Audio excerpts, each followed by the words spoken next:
You know, it's time, baby. It's time to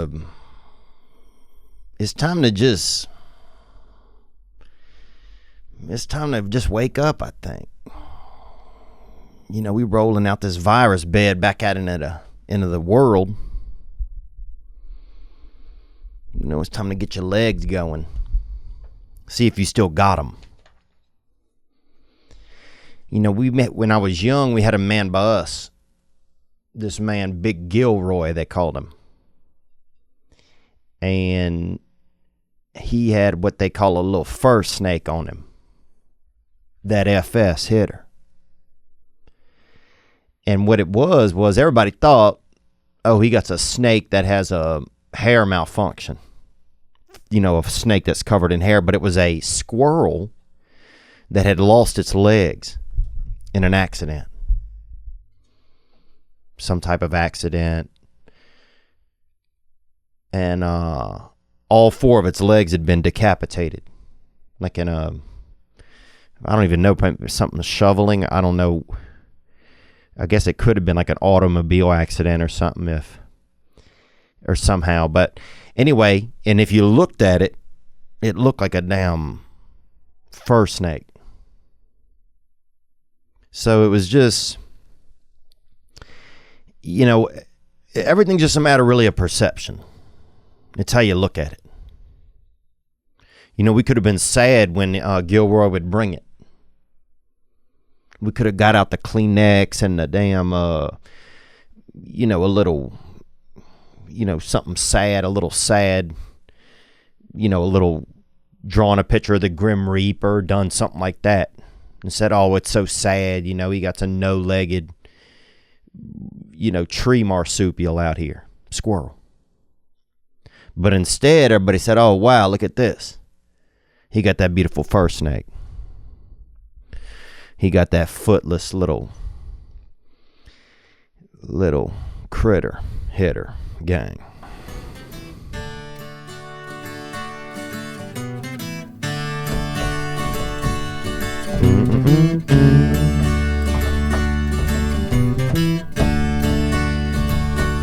Celebrate living, celebrate misery. You know that soon we're gonna die. Let's have some fun while we all die. Celebrate dark days. You gotta celebrate them. You know, you could have that little ICU squirrel and look at it on that sad route and travel through the freaking Tear Creek. Or you could ride that wave of just excitement and say, hey, dang, Gilroy got a fur snake. Good to be here. Good to be here. I hope you are well. I hope I'm well. That's always a concern. It is May. It is 2020, and we are traveling in the time at the speed we've always gone into it at. So we are traveling exactly the same speed forward into time, and that's where we are. I hope you had a nice weekend, and I hope you had that nice Mother's Day. You know, the power of a mother, just that ability to create something in your body. I mean, that's magic. There's no, and you know, I know Siegfried died or whatever, you know, and I know he died, and him and his friend or husband, they were lovers or something, and one of them died, right? But that's artificial. You know, that beautiful gay bad boy, he couldn't pull another person out of his body. I mean, not that he had formed, I'm sure he'd done some stuff, but, you know, a mother's got that ultimate, that Rubik's Cube inside of them. that little formulator, that ovary, and they'll roll out a baby like that. That's God's Yahtzee right there. I'm going to roll a baby, you feel me? And I'm going to use your mother to do it. I hope you had a nice Mother's Day. And happy Mother's Day to all those single moms out there. And just know that you are loved. What did I get to do? I got to go to, well, I didn't do too much, man. I went for a run, worked out, cooked me up a little burger meat. You know, the doctor has me on grass-fed meat now. So the animals that I'm eating have been eating grass. So it's, you know, we're all doing our part, I guess. And, you know, I like to get me a burger made out of beef meat. I'll do beef meat. And I'll get that burger patty. And I like to cut it up, put it in a bowl. Cut me a nice tomat in there, one of them Creole tomatoes. Cut that bad bitch up like I just met that MFer in a Japanese alley, and it owes me money, dog. I'll just slice that bad bitch up. And then I get me that aguacate, that Spanish avocado, and I'll slice that bad cat up.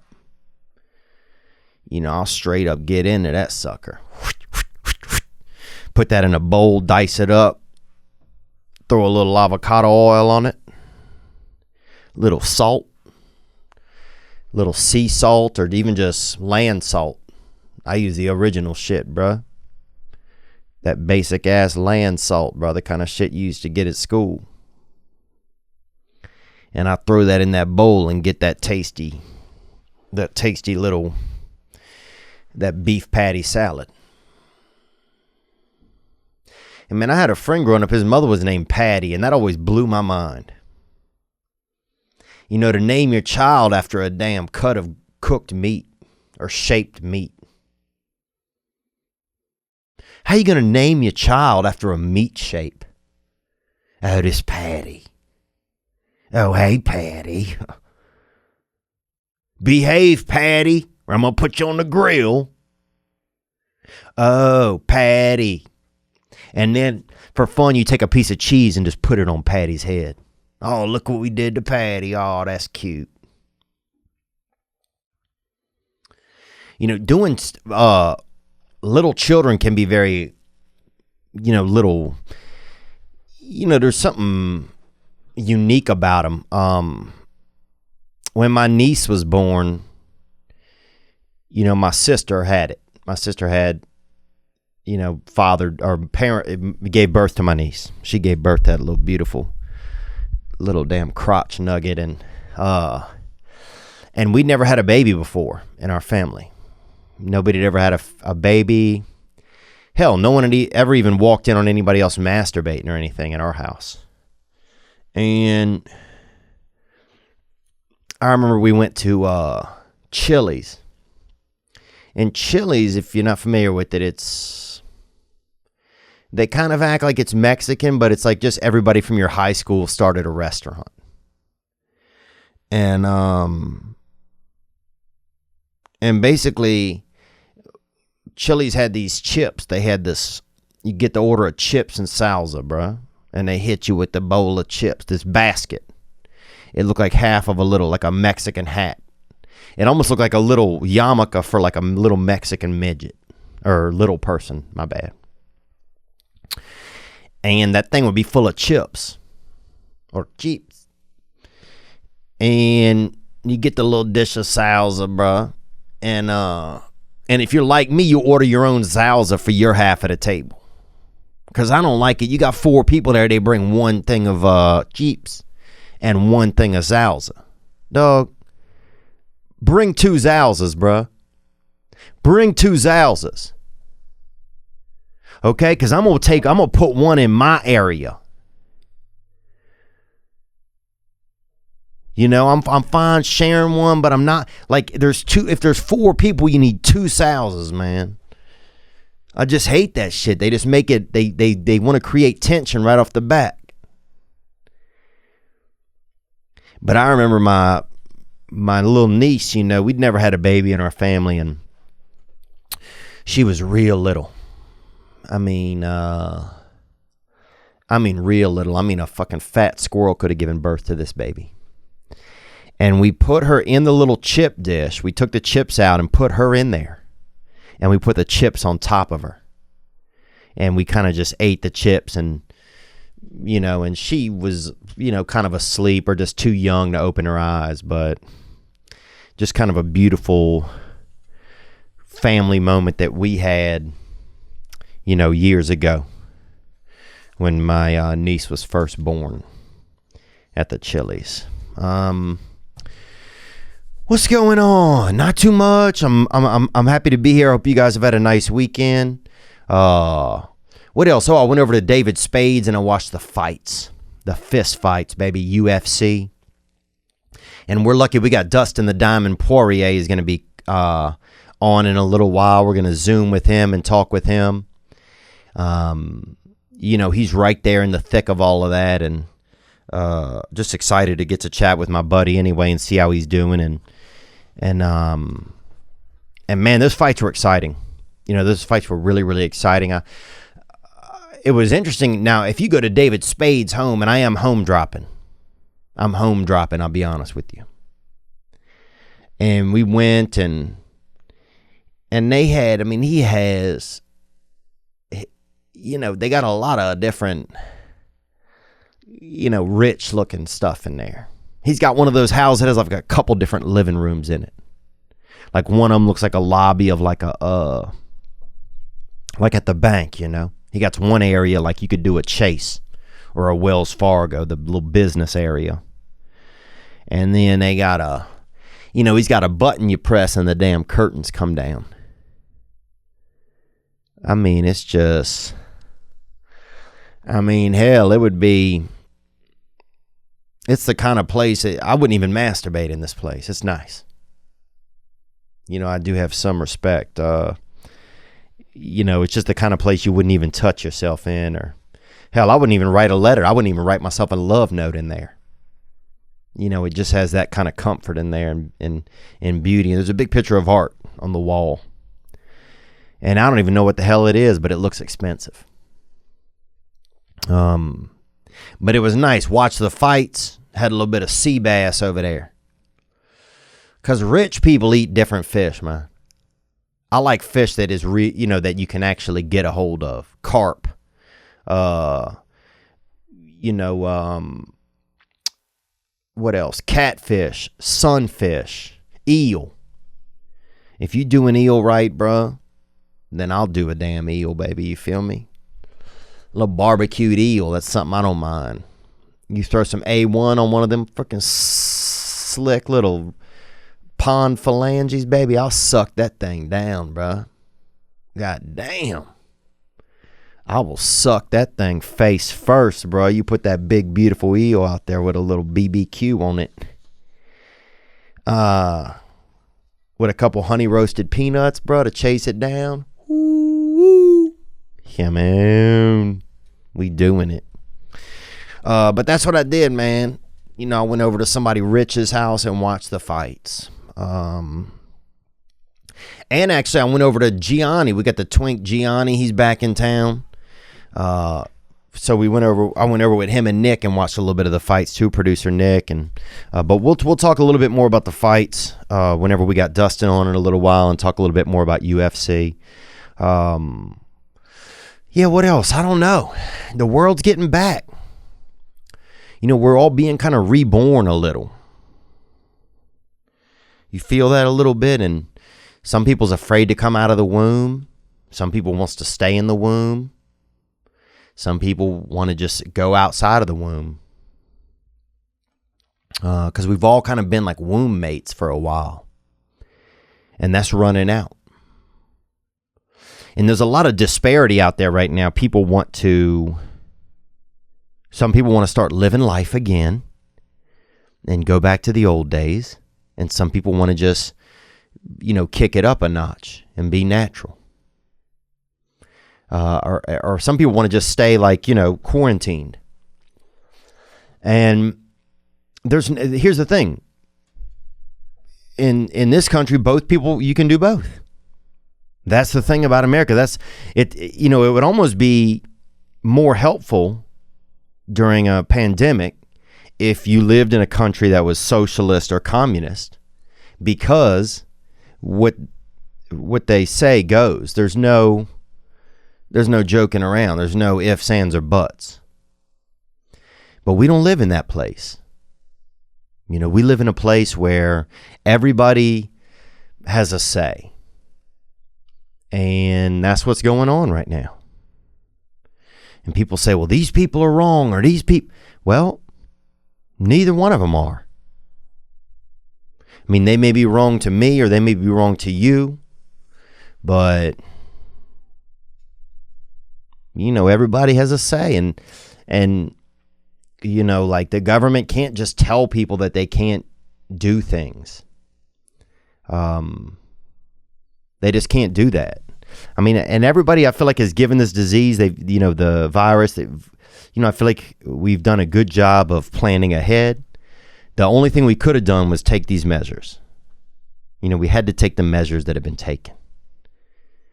If it's raining, bro, even if you like the rain, you might want to start off by putting on a raincoat.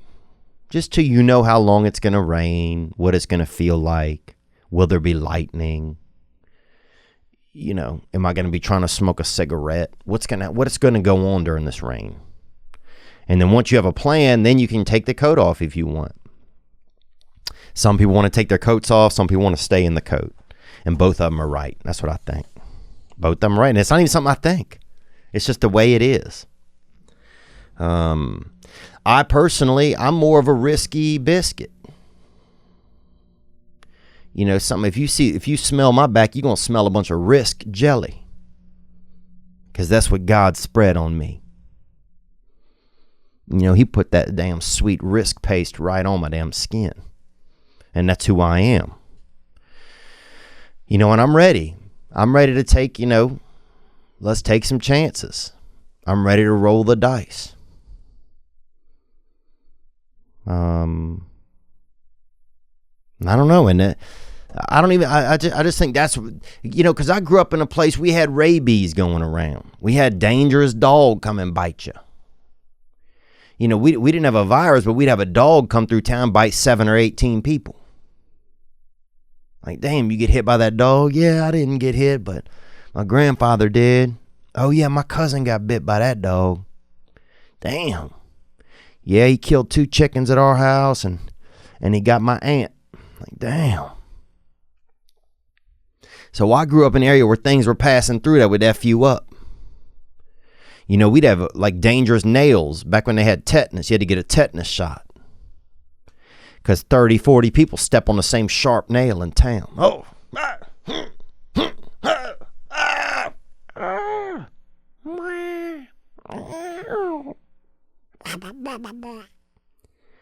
You'd have 30, 40 different people step on the same nail. So I grew up in a kind of place. I tell Mother Nature, bring it on. Throw that battle axe, Mother Nature. Because I'm ready to get out there. Now, it may be risky, but like I said, I'm a risky biscuit. That's the baking soda I got inside of me, is risk powder. And some people don't.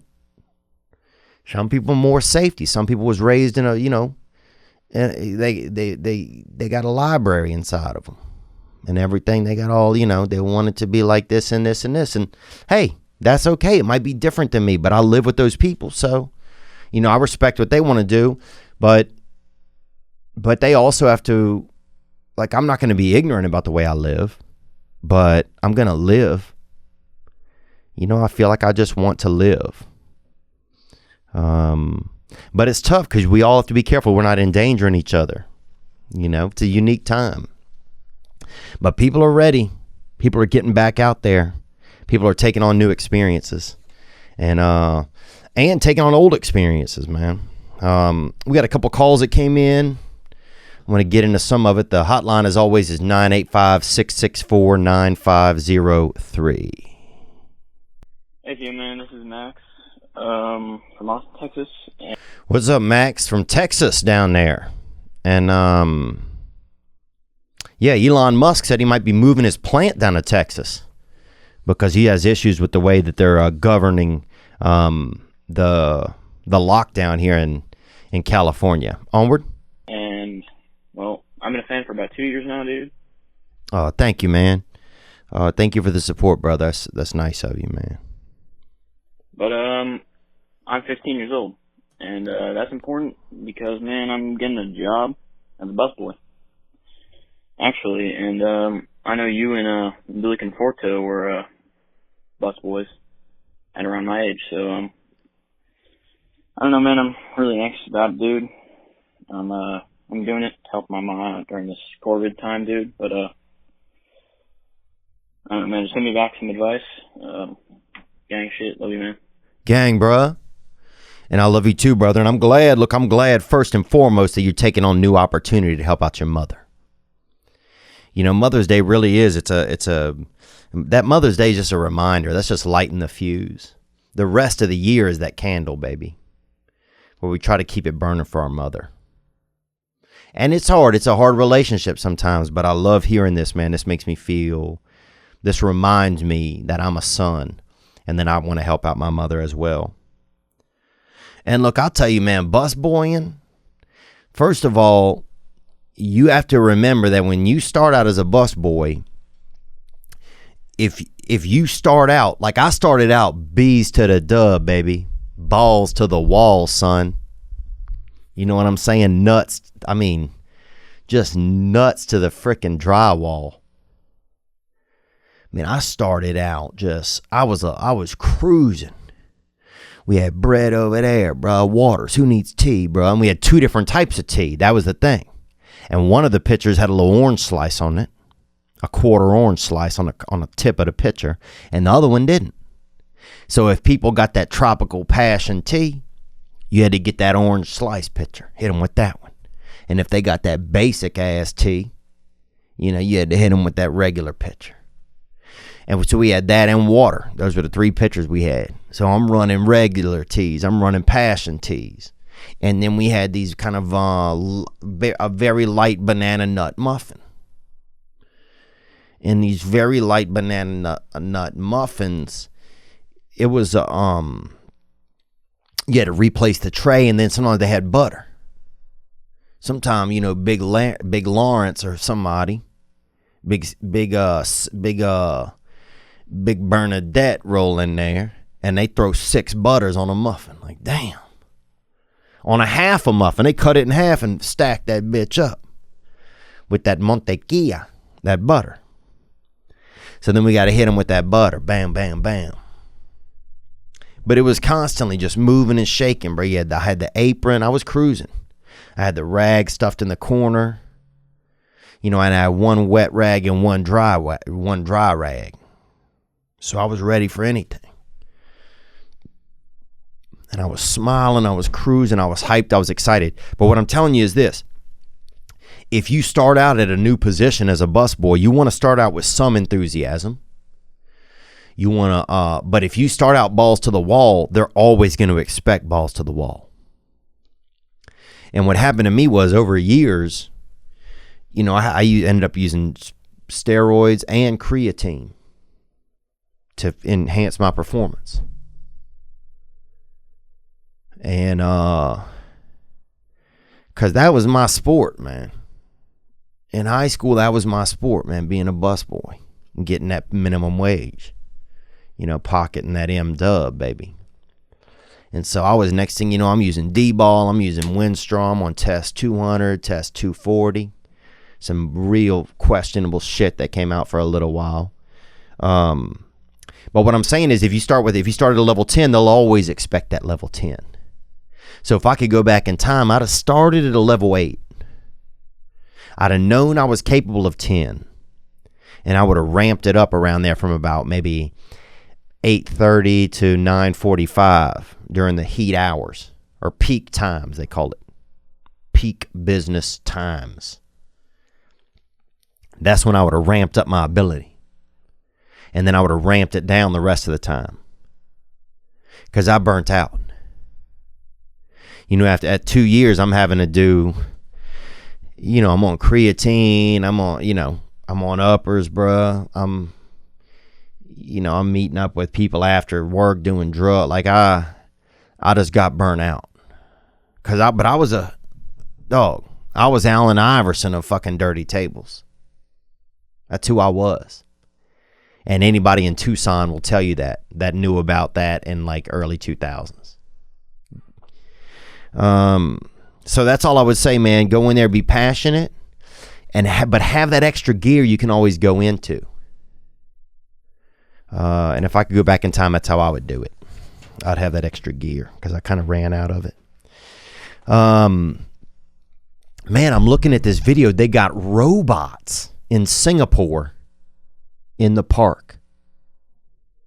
And I don't know if you saw this thing. It's like a little electric dog. It's like a little, just a damn, it looks like a damn future. It looks like somebody took a piece of the future and just threw it in a park. And it goes around and tells people they're too close together and kind of videos. It looks like it video records also what is going on in the park.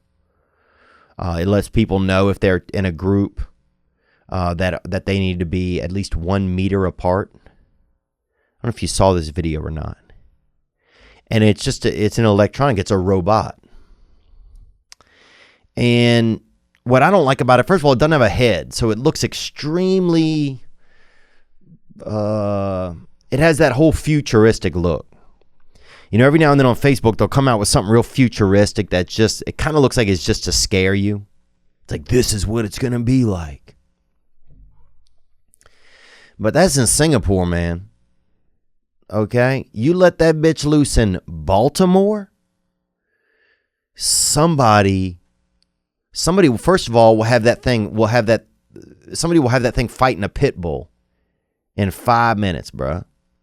You let that bitch loose in Baltimore, first of all, somebody else will be mating that thing. Dude, my buddy Satchfield, he'll mate that thing with a damn Australian Shepherd.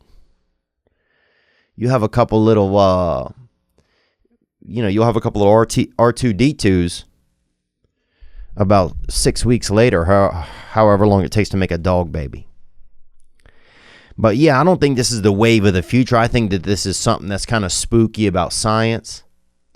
Because in some countries, people are going to listen to this animal, to this robot animal. But not here. Dude, if that thing comes close to somebody, they're going to pull out a weapon on it. Dude, a couple crackheads will fucking melt that thing's leg down and sell it. Sell the copper out of that MFer. So I just think, you got a unique deal here, but I don't think that this thing's something that anybody needs to be scared of. Not here. Not in the U.S., man. But it's definitely pretty fascinating. A Boston Dynamics robot named Spot was deployed in Singapore to help police citizens during their nationwide COVID lockdown. Spot roams around public spaces and reminds people of social distancing rules and is equipped with cameras and analytic tools to observe how many people are in a given space. Breaches of Singapore's strict lockdown rules can result in fines or jail. Yep, and that's fine. But let me just tell you this. You let that thing loose over there on McGee Street where I grew up, bruh, somebody will steal that little MFer's leg, bruh, and put that thing and use that thing somehow in a damn Toyota Tercel. Somebody melt that little bastard down and make a hubcap for a freaking 88 Camry in a heartbeat, bro. And that's factual. So in Singapore, yeah. In Baltimore, this little MF will get carjacked in a heartbeat. What else went on in the news, man? Oh yeah, Elon Musk, I was talking about earlier, talking about moving Tesla out of California following extended shelter-in-place rules. Local California officials refused to let Tesla reopen its Fremont factory. Tesla has filed a lawsuit against Alameda County. Elon Musk threatened to move Tesla's headquarters to Texas or Nevada, where shelter-in-place rules are less restrictive. Elon Musk tweeted, "The unelected and ignorant interim health officer of Alameda is acting contrary to the governor, the president, and our constitutional freedoms, and just plain common sense." He said, "Frankly, this is the final straw.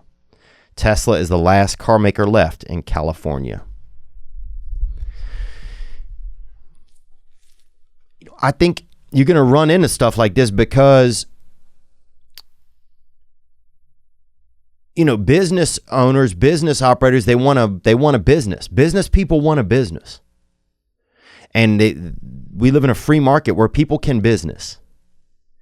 And so when a government comes in at a certain point and says, "Oh, you can't business," you know, I think you're going to get, this is what you're going to get. You're going to get people to say, "That's fine. I'm going to go to a state that is a little bit more along the lines with the way that I want to do business." And I say more power to that. You know, I'm all for a little bit more for state governments. You know, I'd love to see more, you know, this is this state and this is the way that they like to do things. Because we're such a people that, you know, people have so many ideas now, and everybody has a platform now to share their ideas and how they think and what they like. That I feel like there should be almost more options. I wish that everybody were just, we are America. But that doesn't seem to be the way that it is anymore. And so I think if you have a bunch of different kind of smaller types of America within states, then people can say, okay, this state is more to my liking. This is where I want to do my business. This is more what I'm in line with. And I think you're going to get that. You know, especially California. I mean, California, you know, it's very liberal, and, you know, they try to kind of cater to, you know, or always help the lowest common denominator, or give everybody, you know, they want to help everyone. And I love it. I love it in theory. But sometimes in practicality, it's not always, you know, I don't feel like there's a lot of, you also need to help yourself. Whereas some states, I feel like there's a bit more in the constituents or in the ball bag of each of that state that says, or in the ovaries that says, hey, you know, we'll help you. You also have to help yourself. You also need to do things for yourself.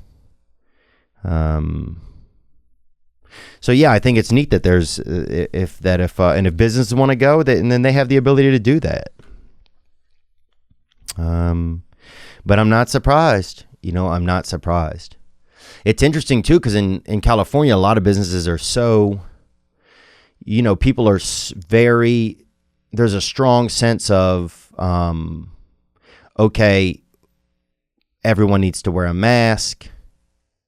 Or a stronger sense here than there are in other places that I've been. And I'm living mostly in the Hollywood area, so. But I hear a strong sense of, okay, we need to wear masks. Do you have your mask on? Why don't you have your mask on? But now some businesses aren't going to be able to come back because they're not going to be able to make enough money. Like a restaurant in a neighborhood where it costs them, you know, $20,000 a month for their rent. Now, if they have to keep tables 6 feet apart or whatever, they're not going to be able to survive because they're not going to be able to have enough tables in their restaurant. So it's just like you have places that it's almost like their own more liberal rules are now eating up their own businesses, if that makes any sense. And sometimes I don't know what I'm talking about. And I always don't know what I'm talking about. But But it's like, okay, well, this is the way it needs to be. We need to follow all these guidelines. And now the guidelines have it so they can't even run their own businesses anymore. Whereas you have other places, I was in Utah last week and they're just like, hey, let's rock. Let's rock. So that's America, though. You can do it different ways. But businesses are also going to be able to decide, okay, I want to do my business in the place where they're a little bit more less rock, or they're a little bit more, no, we can't rock because these are the rules. And both of those are okay. I'm excited to talk about these fights, man. We're going to do it in just a few minutes. I got to let you know that today's episode is brought to you by Blue Chew. And if you want to get in the ring with your wife, or if you love men and you prefer a sexual man, and you want to get in a ring with a sex man and touch that man, or if you want to get a woman and y'all be naked and touch each other, if you want to have an erection during any of that, then I have to let you know that this episode is sponsored by Blue Chew. And we're grateful to them. And look, even if you don't have a problem with an erection, grab you a couple of Blue Chews. Surprise the lady, throw one in.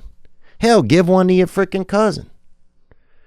Have him come by, not for a threesome, but just to show off that work, Tell your lady, hey, I love you so much. I gave 2 of these to Steven. And look what he's doing over there. You know what I'm saying? He can paint without using his hands. Look at him. But that's what I'm telling you. You can increase your performance and get that extra confidence in bed. BlueChew.com. That's blue like the color blue. Blue Chew brings you the first chewable with the same FDA-approved active ingredients as Viagra and Cialis. You can take them anytime, day or night, even on a full stomach. And since they're chewable, they work up to twice as fast as a pill. So you can be ready whenever an opportunity arises. If you could benefit from more confidence where it counts, Blue Chew is the fast and easy way to enhance your performance. Yup.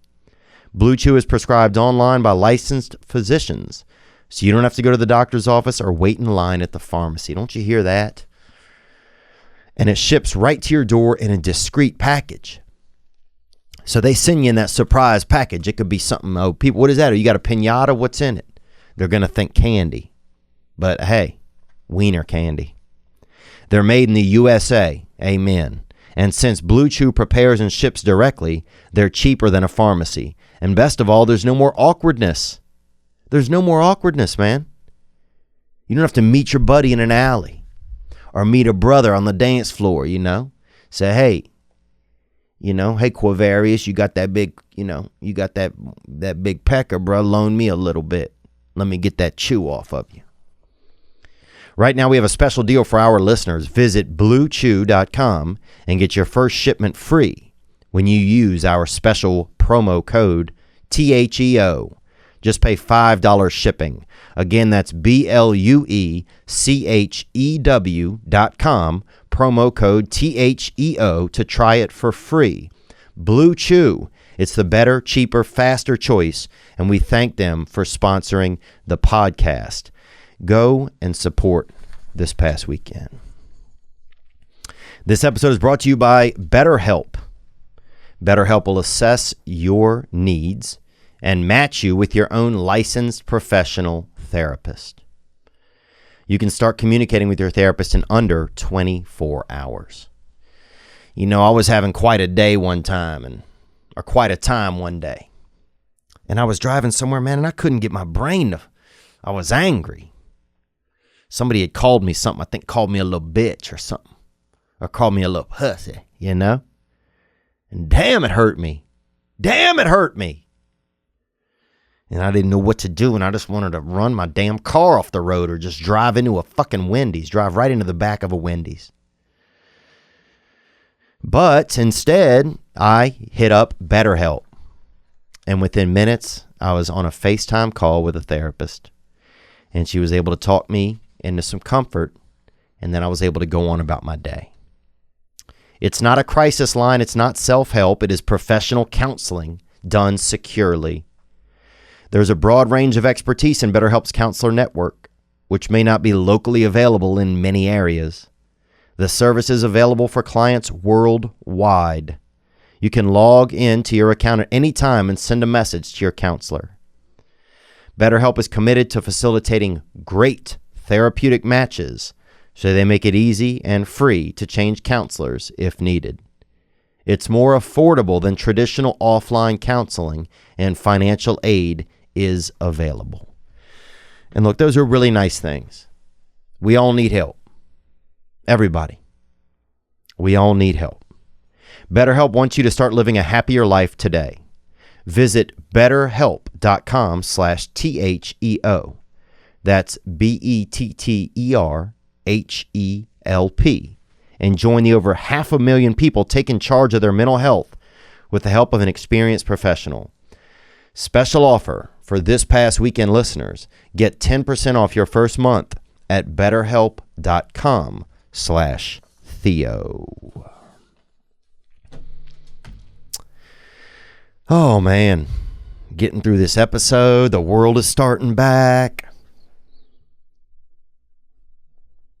You know, it's funny. Some people don't want the world to open back up because I feel like it gives them a sense of control over others. I just noticed this. I have some friends who say, no, no, no.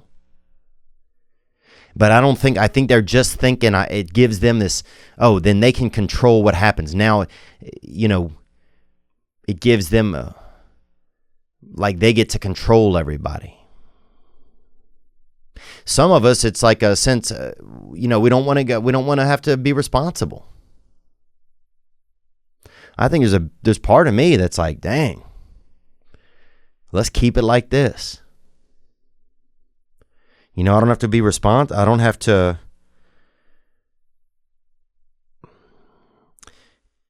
There's no the system is down. The checks and balances is all gone. The rat race isn't there. I don't have to.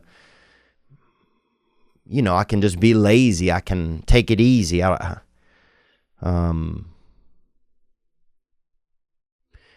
It's been a break. So yeah, I guess there's a difference there between it's been a break and do I just want to keep being able to be lazy, But there's part of me that definitely feels that. Like, oh, this break is nice. I'm afraid if things start back up, then I'm going to have to be, back into competing for a job and competing for this and trying for that. And, I think there's a little part of me that's like, oh, I guess it's just been nice to not have to do that. It's just there's so many little things going on throughout this whole core of it, man. Gang, bro, let's take another call. They came right here. Corvid positive from gentleman. Onward. Hey, Theo, it's Sergio from New York. What's up, Sergio? And that's Spanish for Serge, I guess, or Sergeant. I'm living in Dallas now, and I was listening to the podcast when I was hearing that you were trying to get somebody with something positive that happened to them. So I just want to let you know, man, I changed my whole life around. I started smoking weed when I was 14. I was drinking since I was 12, man. I changed my whole life around. I even got a little hook to the little yay, that A1, that Rico. But I got all that. I got rid of all that, man. And okay, he's off the dope. He's off the bag, baby. And Sergio is off that bag. Gang shit, Onward. I lost over 100 pounds, and just right before the whole COVID thing happened, like you say, I changed my whole life around, and it's crazy that I left New York in January right before this went down. So I just wanted to share with you. I changed my whole life around, trying to get back together with my wife. We got separated. We're trying to get back together, and we're trying to be good together for the kids, So. And there you go. Listen to that. This is people have used this opportunity to adjust, to recalibrate, to look at things. And that's beautiful, man. And thank you, Sergio, for that call. That's a beautiful call to get from you, brother. Let's take another right there. The hotline, 985-664-9503. Hey, Theo. It's Leah from Mount Juliet, Tennessee. Hey, Leah. Thank you for calling from Mount Joliet. Onward. And it is currently 4:30 in the morning. And I just finished high school. It's really weird. I didn't think that I would finish high school on my bedroom floor. But I did. And I finished it. I took my last final while watching your latest episode, Back from Outdoors. Dying of laughter as always. Oh, well, thank you, Leah. Yeah, to think that, somebody finished in their high school, the end of high school, and you just been at home, you're on the floor. Well, hell, I remember the end of high school, we had a dance. I guess it was prom. And a buddy of mine, the Spanish teacher, grabbed his dick, penis, wiener. So, the guy had tried to for years and shit, and finally my buddy just kind of let him. Everybody was drunk. It was at the dance, and he just kind of let him fucking hold it for a little. Not in like a homoerotic way, just like in a specialty human way. Hey, buddy, finally I'll let you look at this, bro. But just give it back. And so there's two ways to look at it, Leah. There's a way, at least you're in the safety of your own home. You're finishing a paper. It's 4:30. You can go back to sleep. Meanwhile, my buddy is getting, sexually accosted by a man, a fake Spanish man. So, gang, baby. What else? We got this call that came in right here. Hey, what's up, Theo? It's Richie down here in New Iberia, Louisiana. Oh, Richie from New Iberia.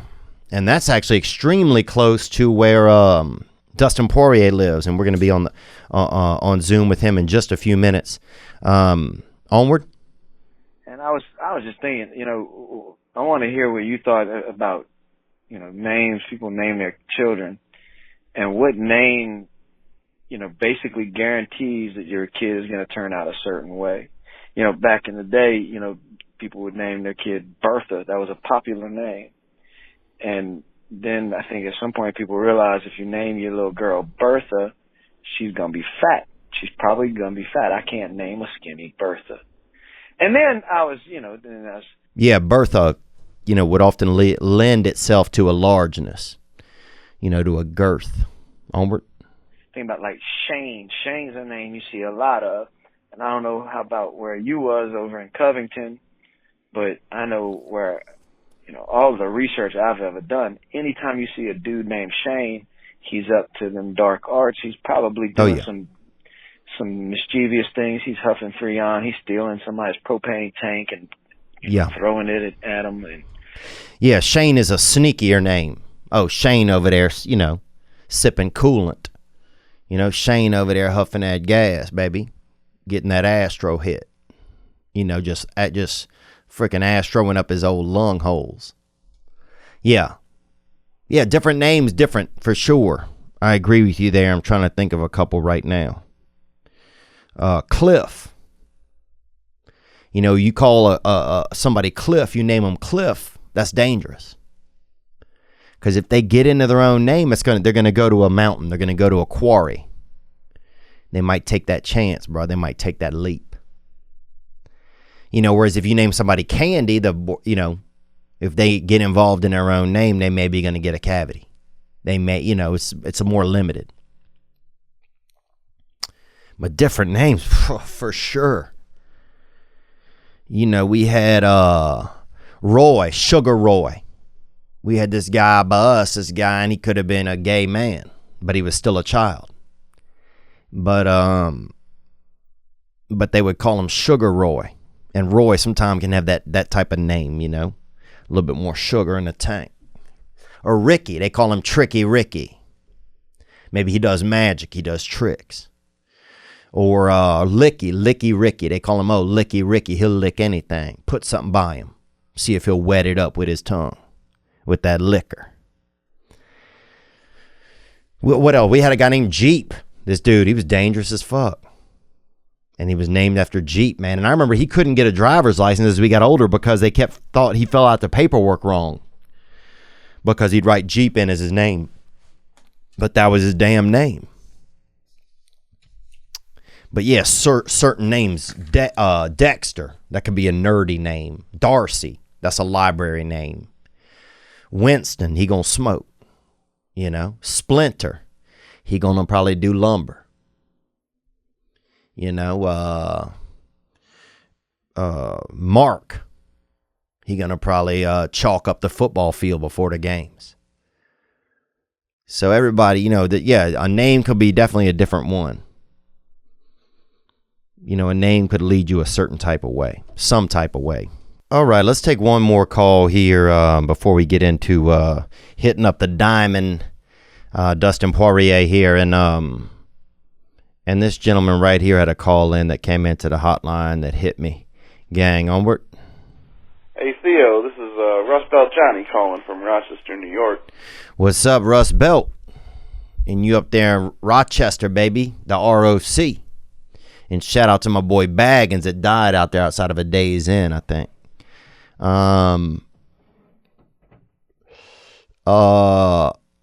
Yeah, man, Rochester, baby, home of the neck tattoo, dude. Home of the neck tattoo and a lot of white dudes shooting 3-pointers, bro. 5-pointers, gang, bro. Onward.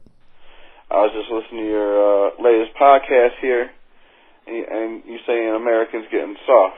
And I took exception to that because maybe some are, but this one ain't. I slept outside for 10 years. 10 solid years I lived on park benches. Had a tent by the highway. Staircases, parking garage staircases. One winter it was so cold that I had to check on a psych ward because I went crazy. Oh, damn. Well, yeah, you're right, man. My bad, dude. Yeah, I hate being cold and crazy. That's the worst, isn't it? Isn't that the worst, man? When you losing your mind and you fucking freezing cold. I hate that shit, bro. You're like, I'm seeing ghosts. You're right, Johnny, man. My bad, dude. A lot of people holding it down, and a lot of people are tough, gang. So, drunk bum fights, all sorts of stuff. So not every American living that soft life. Just, keep that in mind, man. A lot of people work hard. You're right, man. You're right, bro. I'm out here in Afghanistan, man, and in Hollywood. I got to remember that. I'm out here where it's just me. Really, the only perception I have is my own. So I'm speaking from my own way of life, really, man. But gang, bro, and stay warm, daddy. Get that coat. All right, let's get this. Oh, here's another call from New York. I want to get this in a little bit more. I know I've been talking a little bit about the disease today. And how we're bouncing back from it. And if you have any calls or suggestions or constructive criticisms of things that I've said, feel free to hit the hotline, 985-664-9503. Onward. Hey, Theo, this is Johnny from Long Island. What's up, Johnny? I was hoping you could give me some advice. I was getting into a pretty dark place. My dad died a few weeks ago from coronavirus. I was getting into a pretty bad trip, same like that guy who called 3 days ago. His dad died or his family member died of colon cancer. So I thought I'd call you, hoping you have some advice for me. Man, I'm sorry, brother. Man. I'm sorry to hear that about your father, man. Let me see if I can get you on the line, Johnny boy. I got your number right here.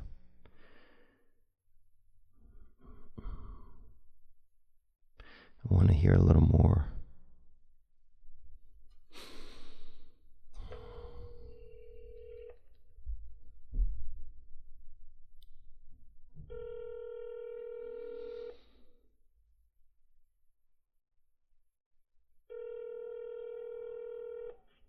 Hello? Hey, Johnny. Hey, what's going on? What up, man? This is Theo Vaughn, man. I got your voicemail on the voice machine. Hey, Theo, what's going on, man? I appreciate you reaching out, dude. Yeah, man. I wanted to check in, man. I'm just real sorry to hear about your father, man. I'm so sorry.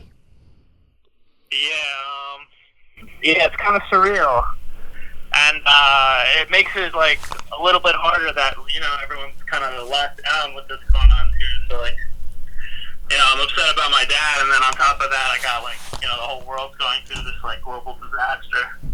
But yeah, Theo, I reached out to you, man, because I've been using your podcast as a while to like kind of structure my thoughts, my emotions and stuff. So I'm like, I've looked up to you for a while, man, and like I always saw myself in you, and like every time I'd hear you talk about how you'd structure your feelings and stuff like that, I always found it like very easy to relate.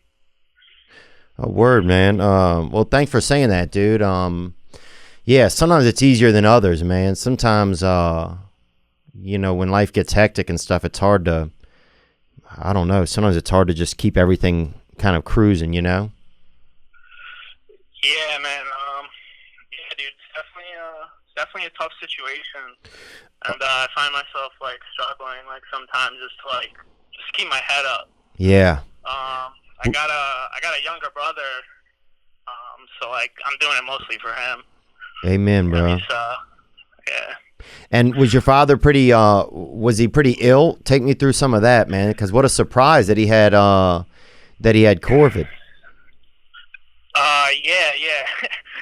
He got, it was all, like, really quick. Really quick. He got it in the beginning of April, and he had it for like a week at home, and like we thought he was doing fine. He was a pretty healthy guy. He was 65, and he smoked for most of his life, and he had a few stents in his heart too. But he exercised a lot, and he ate very healthy. So we thought like, oh, no problem, he'll get over it. But his situation just got worse and worse. And eventually, he just kind of, I would just hear him coughing throughout the whole day, just like that, Damn. Like a hacking cough. Oh. And, then eventually we just figured, like, fuck, we gotta, like, it's serious, we gotta call a hospital. And the ambulance came, and he was in a hospital bed for about a week. And then they put him into a coma. Jesus. And yeah, they put him on the ventilator, and then he lasted on the ventilator for around like a week and a half, I'd say. And do you think the ventilator is what did it? You mean like if the ventilator like killed him? Yeah. I honestly have no idea. I've heard that like people don't recover after the ventilator, but we kind of just entrusted the hospital staff and the doctors to like make the best decision for him. But I've heard that. I've heard the ventilators, like, something's funky up with them. Oh, man. Gosh, dude, I'm so sorry, man. You guys were pretty close? Yeah. We got really close lately because I graduated from college this past year, and I got my first like real job in Manhattan. Damn. And he was really proud of me. He was an immigrant from the USSR, so like basically like he achieved his like American dream. Wow. He had like his son like get this like job. So like we got really close this past year. Yeah. Wow, man, that's amazing that you guys had some stuff that kind of some achievements. It sounds like in this past year. Yeah, thank you, Theo. Yeah, I'm so sorry, man. It's just such a shock. And I guess were you guys able to have a funeral or anything like that? Yeah, we did. I was worried like there would be limitations on it, but we were able to get like around like 50 people out to like support him. Amen. But the one thing I didn't like, there was no casket. They literally buried him in a box. Oh. And yeah, that like I I haven't really acknowledged that fact up until like right now, but yeah, it's kind of fucked up. And you didn't have a say-so in that? No, I didn't have any say in any of the funeral proceedings. That was up to my older brother and my uncle. Jesus. And it was like just a pine box? Yeah, pretty much. It looked like it was made out of like plywood. Oh, yeah. I've been to some of those, man. It's definitely a basic drop piece, but it's, yeah, you want something a little flashier, I feel like. Was your dad a pretty flashy guy? Yeah, he had a great sense of style. He was very European sense of style. He was always like, you know, it's not fucked up. I don't think it's fucked up, but he was kind of materialistic. Oh, yeah. Flashy. He was flashy. Yeah, he'd always be like, "Wow, son, I got you great Gucci jacket, $1,000 jacket. You want it?" And Oh man, that's wild, dude. Damn, man. Well, yeah, man. I wish there was something special that we could do, man. I wish that you know, I think it's amazing that you're able to be there for your younger brother. How old is he? he's 15, and yeah.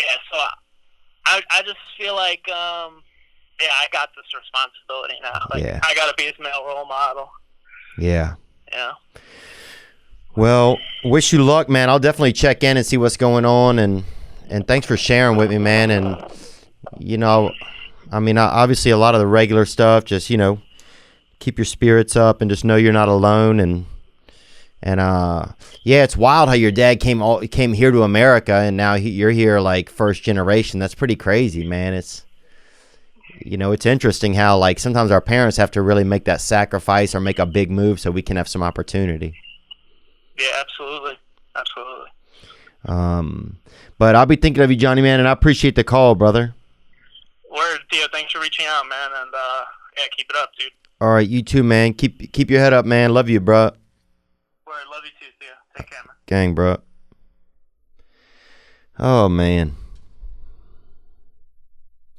Don't you hate that, like when sometimes like you know, somebody's having a tough time, you just don't know what to say, you know? And it doesn't matter. There's nothing you can say. You know, sometimes it's not about saying anything. It's just, you know, letting somebody know you care. You let them know you care. Man. But yeah, you're going through all of this, and then your dad goes to heaven at the same time. It's a lot of, and there's international travel restrictions. Can you even get to heaven right now? You know, what are the rules? You know, and then you take the flashy dad, and you got your brother, your cousin, or whatever, kind of skimps on the, you know, I can't believe the funeral parlor themselves would put the guy in a nice casket, you know.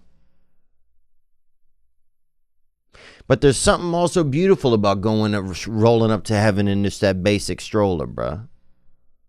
In that basic freaking body boat, you know. That plywood freaking, in that plywood, you know, rectangle ambiance. There's something kind of,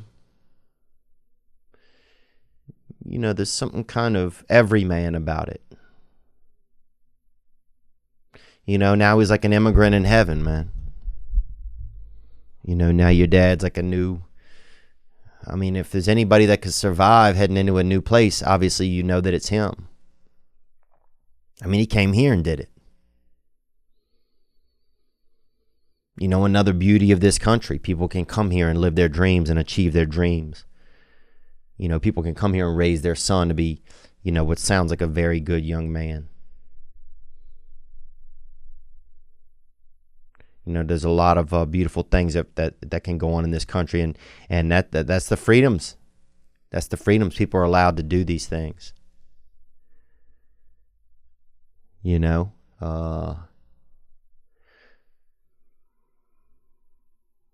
so I wonder what his dad would have wanted. I wonder what his dad would have wanted.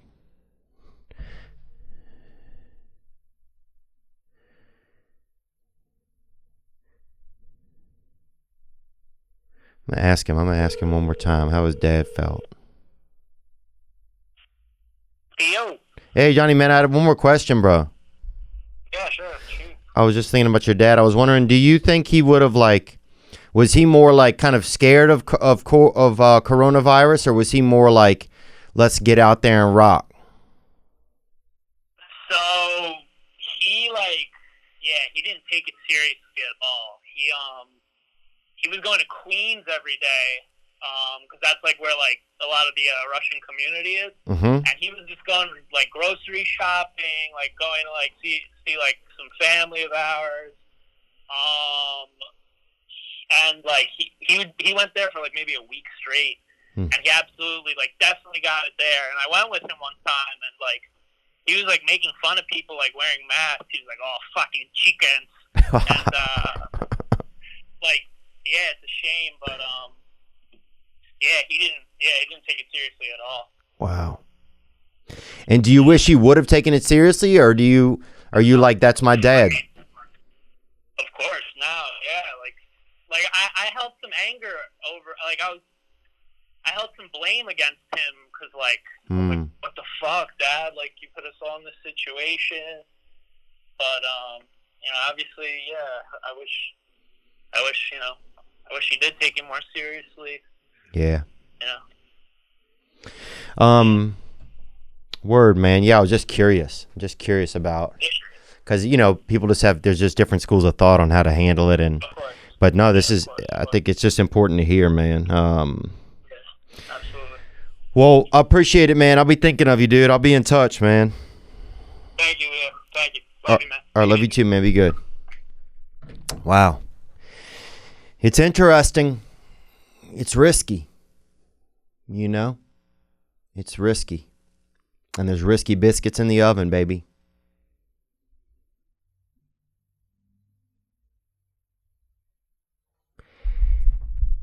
There's risky biscuits in the oven. There's nothing riskier than I don't think fighting for your life, man.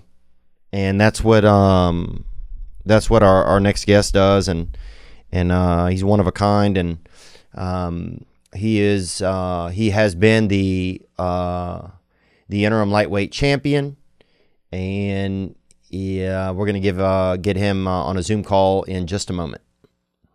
Should I put on some headphones? You good? Hear me? Cologne? I thought you were gonna say cologne. I mean, that's cool too. Got some curve in the back, Dustin the Diamond Poirier, man. Good to see you, bro. Good to see you too, man. I like that chain. Oh, thank you very much, bro. That's that old carnival chain, baby. Yeah, buddy. Pick the animal on the wall. Yeah, or the chain. yeah. Dude, I picked that chain, baby. How you feeling today? Good.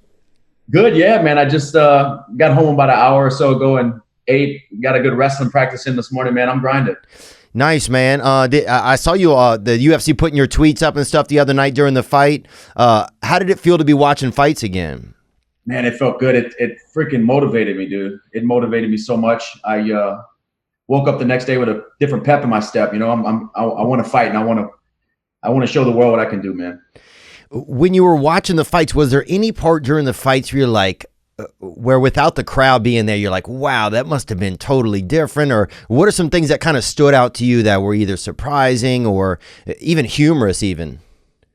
I was surprised at how patient and calculated Gaethje was when he had Tony hurt a few times. I think the Gaethje of old would have just ran in, threw caution to the wind and tried to finish him and maybe got hurt himself, but he was very composed. I'm not sure if that had anything to do with the crowd not being there. Maybe he's a guy who feeds off the crowd. Yeah, because if the crowd's going nuts, then you might just follow their lead. Yeah, just Angry Bird in there. But he had a great performance, dude. Showed a lot of growth since his last few fights, and hats off to him. He's the man. Yeah, you called that fight. I saw. What made you going into that when you're like, oh, I feel like he's got this? I just thought that Tony makes a lot of mistakes, and I didn't think the fight was going to go to the ground. I thought it was going to be a stand-up fight, which it was. Tony's been hurt in a lot of fights. Tony actually surprised me, man. He's way more durable than I thought he was. Wow. Because he's been dropped by Pettis, Lando Venata, a few guys he's been hurt by. He gets hurt in almost every fight. Yeah. But this dude, incredible durability, man. What a warrior. Dude. Was there any moment in the fight? Was there any moment in a fight where, like, does a fight ever get going so good where you wish you were in it, or the fight going so good where you're like, oh man, I'm glad I'm not in that? No, I like that type of stuff. Of course, I don't want to get my brain beat up, but when fights like the Gaethje-Tony fight is happening, that was kind of more one-way traffic, but it was a great fight. Yeah. During those type of fights, I just, I always go to sleep after watching those fights and just pray that I get a chance to be in one of those type of fights and show the world, my grit and my fortitude in there. When I watch fights like that, I just want to be part of that violence, man. Wow. That is the total opposite how I feel. I will tell you this, though, man. I was very surprised with the Charles Rosa fight with your buddy. Yeah. Because, man, Charles, I trained with Charles, and he has good jiu-jitsu, and he completely got shut down, because you guys work with American Top Team, right? Yeah. And I've been training with Charles probably since 2012. I've been rolling with him and training alongside him. Wow. And he does have very high-level jiu-jitsu. Do you think he was just shocked? Do you think that I think everybody was kind of shocked that Bryce was able to pull off that type of, he turned in almost just like a cricket, he was just, he was just right there.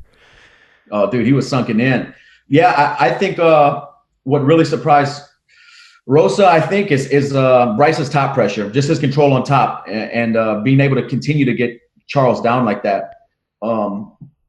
I was surprised, man. I was really surprised in that fight. Yeah. It was an exciting night of fights. Towards the end of the night, did you like your division lightweight's there's so many stars in you guys' division. Did you have any difference of who you wanted to fight, or who you would like to see for your next fight before the Gaethje Ferguson bout, and then after? Did that change? I always wanted to get in there with Tony, but he's injured. I believe he broke his orbital in that fight, so he's going to be out a little while. Gaethje's obviously going to sit and wait for Khabib to be out of Ramadan and able to fight again, which I heard them talking about July or August maybe. I've seen a couple of tweets about that time frame. So I kind of knew. I thought possibly the loser of that fight I could fight again. If Gaethje would have lost, the rematch would have made sense, and also, if Tony would have just lost and not been injured, the rematch, or not the rematch, but that fight would have made sense. So I really have no clue what direction they're going to go, man. But I want to fight. Yeah. Do you think it's kind of unfair? It seems like everybody's willing to fight except for Conor, kind of. And this, look, I'm just a lay person. I'm just a fan and not even a great, and I'm also afraid to fight people. But it seems like from just a fan's point of view that Conor gets kind of put in this different, not class, but he gets a different treatment kind of a little bit. Does it feel like that as a fighter or no? Yeah, he gets to pick when and who and where he fights. And he's done a great job of maximizing his earning potential. And it is a business. Right. But if he's out there complaining about the rankings in any other sport, what you do is you compete against the next person in the rankings to climb. Yeah. So let's fucking go. Yeah. Are you feeling like that it's going to be hard to cut weight? Are you noticing that as you get along your career that you're like, oh man, that to get down in 155 is going to be tough? Yeah, it's very tough. The last few weight cuts were pretty hard. The fight with Khabib, the weight cut was a little easier on me because I put so much into it and focused so much on it because I thought it was going to be a grueling fight and I knew I was traveling across the world. So I just wanted to make sure I had that part of the fight camp down. So we went the extra mile and I brought in a nutritionist for the last few weeks and wow. He made every meal for me for the last few weeks of camp and that really helped me. But it's not easy, man. Getting down to 155 is very hard for me.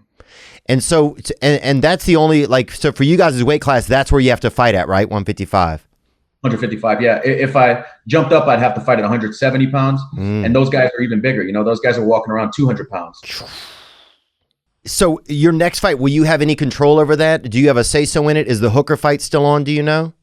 You know, they wanted us to fight May 16th. Then they talked a little bit about switching our fight to here in Florida when all the stuff got scrambled, because we were originally supposed to fight out in California and San Diego. Then they were going to let us fight at a higher weight class. They were going to let us fight at 170 because of lack of preparation and training. It just didn't work out. That fight didn't work out. It was rushed. I didn't want to, fight outside of the weight class. It was a bunch of weird things. And if they want to book it, I'll fight him. I just want to fight. Right. Whoever I need to fight to show these guys that I'm still the best, the best, the top in line to get another title shot. I want to fight. I just need to win. You're ready. I'm ready. Yeah. So how many weeks notice do you think you need to be ready for a fight, or hours? Dude, I tell you what, if there's like one roll of toilet paper at the Publix and there's, somebody and we're about the same distance and we start sprinting, I'm going to fight. You're ready. Yeah. But I do 4 weeks. Give me 4 weeks. I'll be ready. Yeah. And that's quick for me, Yeah. So as right now then, so the Hooker fight isn't definite. It's not on right now. Right now anything could happen. Anything could happen. And, but I came to South Florida, a week ago just to start preparing because I know I want to fight and I know they're going to start pumping out these cards now that they had their first event back. I think they're going to keep them rolling and I'm going to be ready when the opportunity comes. How soon do you think it could be until you have an idea of your next bout? I actually Saturday night after the fights, I started blowing up Dana White, John Shelby. Just kept texting them, texting back. They told me I'm fighting next month, so let's go. Wow. I don't know who. Yeah, they didn't tell me who. That's exciting though, man. Yeah. That's dope, man. What have you? But it might have just been like, get this crazy guy, stop buzzing my phone. Yeah, you'll fight tomorrow. Yeah, there's not even a fight card tomorrow, dude. What have you been doing during the quarantine? I know you've been staying busy training because I'll check on you. I'll see your videos on IG and stuff. What else? What else have you been up to? Dude, besides training, well, I've only been here a week, so I've been home with my family for the most part. Since I got here, I've just been training and playing PlayStation. But my wife and daughter come and meet me this weekend, so I'm pumped, man. 2 weeks is my limit. I can't do 2 weeks without them. Oh, yeah. And any new little Poirier kids on the books or what, man? Y'all got another little one in the oven? Nah, not yet, but it's coming. Yeah. It's coming. I want to shoot for a boy. Can't really pick it, but we'll see what happens. Yeah, I know you love being a dad, man. Sweet Pea looks pretty damn tough, though. Yeah, she is pretty tough. She likes to wrestle, man. I bought her a trampoline. The trampoline with the cage around it? Yeah, of course you can. Look, man. Of course, in your family, you put a cage around anything, man. You guys are ready to go. But overall, did you feel like just watching those fights the other night, it just really got you amped up and ready to rock, huh? Yeah, I went to sleep Saturday night and woke up Sunday more focused. I felt like something clicked. I got my calendar out, started writing stuff down, started writing a time frame down. Went for a run, woke up early today, got my whole day planned, cooked my food for the day. I started a diet. I'm ready. Let's go. Let's dude. go. Let's go. Were you shocked that UFC was like the first sport back? I know they wanted to, man. I know Dana's a trailblazer and he likes to set records and be the first to do things. And I really thought he was going to do it. I thought it was going to be the other card that got canceled in April, I believe. Mm-hmm. I thought they were going to go through with that. I just know Dana, how hard he pushes and rallies to get things going. But he is his first sport back, man. Yeah. Word, man. Well, and a pay-per-view, in a time where everybody's home and everybody's still cheering from the NFL draft. If they're getting that kind of ratings, I'm sure the pay-per-view did well. I know, huh? Do you, I had a question. What happens if DC fights Ngannou? I don't know, man. I don't know. We saw Stipe out wrestle Ngannou, but that was a little bit, a little while back. Daniel's he's a heavyweight, but he's not a big guy. He is not, dude. He's like my height. He might be an inch taller than me. Wow. Yeah. And Ngannou is a huge human being, dude. He's big, and I'm friends with Daniel. He can get it done, but that's one mistake and you. But he was a Strikeforce Grand Prix heavyweight champion. He beat a bunch of other former champions to win that belt. That Ngannou guy is scary, though, man. Dude. Damn, bro. Oh, man.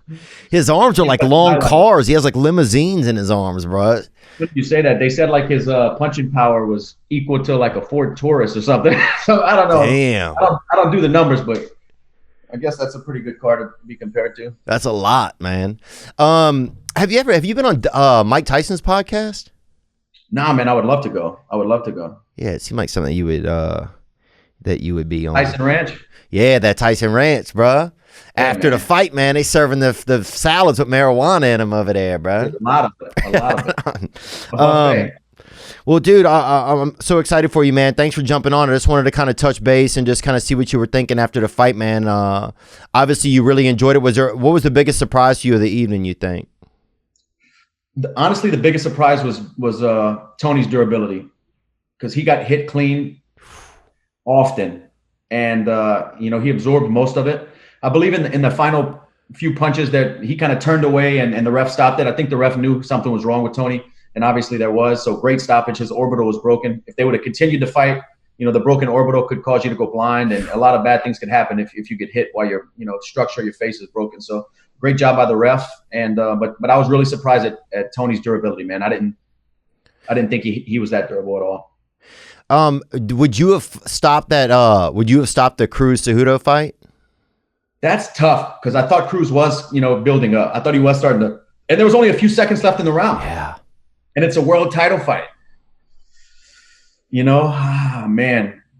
Of course, on this side as a fighter, I want to let me go out. I know what I signed up for. I know what I'm walking in there to do. I know the dangers. Yeah. Let me go out all the way, so we know the fight's over.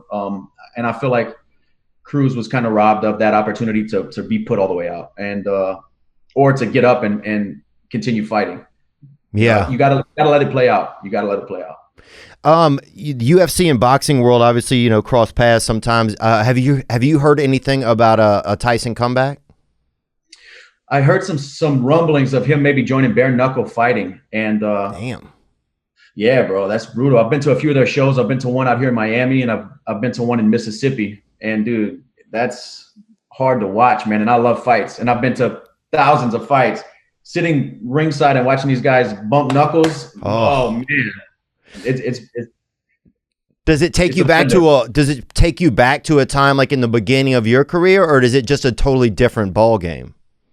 Yeah, it's a I've never fought bare knuckle, only in street fights, but I've never fought a sanctioned bare knuckle fight. Only at Mardi Gras, huh? Oh, dude, yeah. That's why I don't even go to Mardi Gras no more, man.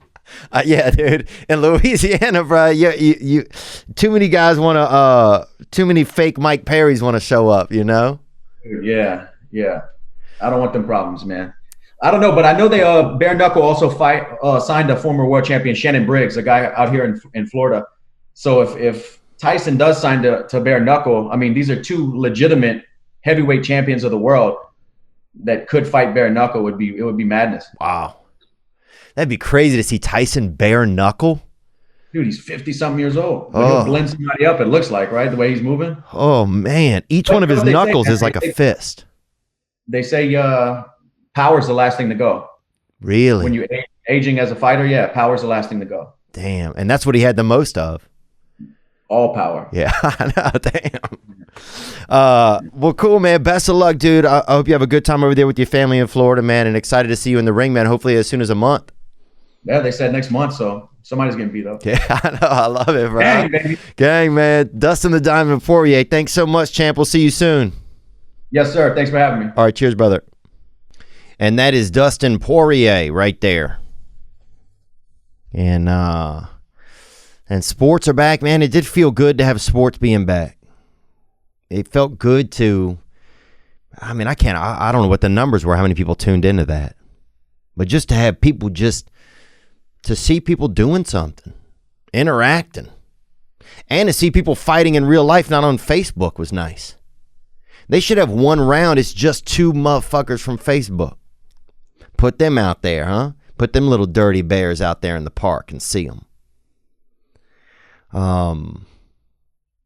But no, always a pleasure to talk to Dustin. Excited to see the next step of his career. Just exciting, man, to be in that world. Just to be in that world where just the fierceness of it, and to want to get into a fight, and imagine being in a fight and knowing what you're doing in the fight. That was always the hardest thing for me, bro. I would get in a fight, dude, and have no clue what I was doing. I was not I just felt like I was not fighting. That's what I felt like I was doing a lot of times. But no, people want to get back to regular life. But is regular life ever going to be the same? It's a little risky. You know, it's wild, man. It's you know, it's a rebirth. It's a rebirth going on. Which is just so fitting that Mother's Day just passed, because it's a rebirth. You know, and what are we going to do? I like the way that Dustin does it, man. You show up, you fight. We keep fighting. We keep fighting, man. That's what we do. What else? I think we did well for today. You know, this past card was the first card of UFC that I watched all the way through from top to bottom. Man, it was great. And, you know, Dustin brought up Bryce Mitchell, and he did a great job. You know, we're really fortunate that he and Dustin and Uriah Faber have been our only UFC guests to come in, and we've wanted to have some more, and maybe we will in the future. But, you know, I've just been learning about the sport. But just, you know, a lot of people are just itching to go, whatever their job is. If they's a fighter, they ready to fight. If they's a milkman, they ready to drop off that milk. You know, they're ready to drip that leche on their neighbor or on somebody, splash somebody with a little bit of that white fucking breast gunpowder. You know, everybody's ready to kind of get back and fight. I think we got to a good space here. I think we got to a good space.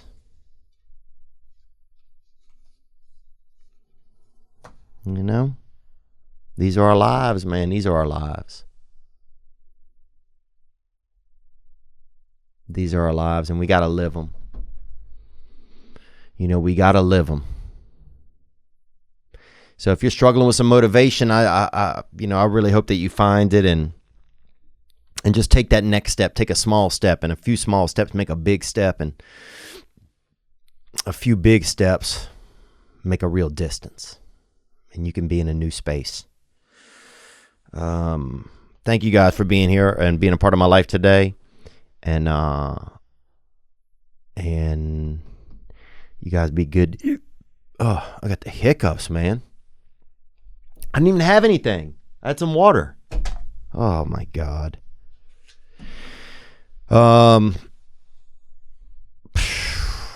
Well, I'm not going to waste your time or my time anymore. Not really my time. This is really the most exciting thing that I do.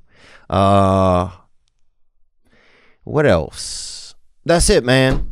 We did it. We did it. You know, I'm thankful to everybody that gave in a call. Thank you to producer Nick for making this episode, making this happen today. Thank you to Dustin Poirier for jumping on a call with us and gracing us with his presence to talk about fighting. He has speaking of fighting, he has a charity called the Good Fight Foundation, and we'll put the link in the YouTube here. And thank all of you guys for continuing to fight, man. This is our lives, and we all have different ways that we go about fighting. But we don't give up. You guys be good to yourselves, man. And I'm going to do the same for me, man. We deserve it, brother. Gang. I'm just sitting on your front porch, wondering how could I be so far from my home. And my mind is somewhere else, but when I find it, I'll patch up where it's been blown.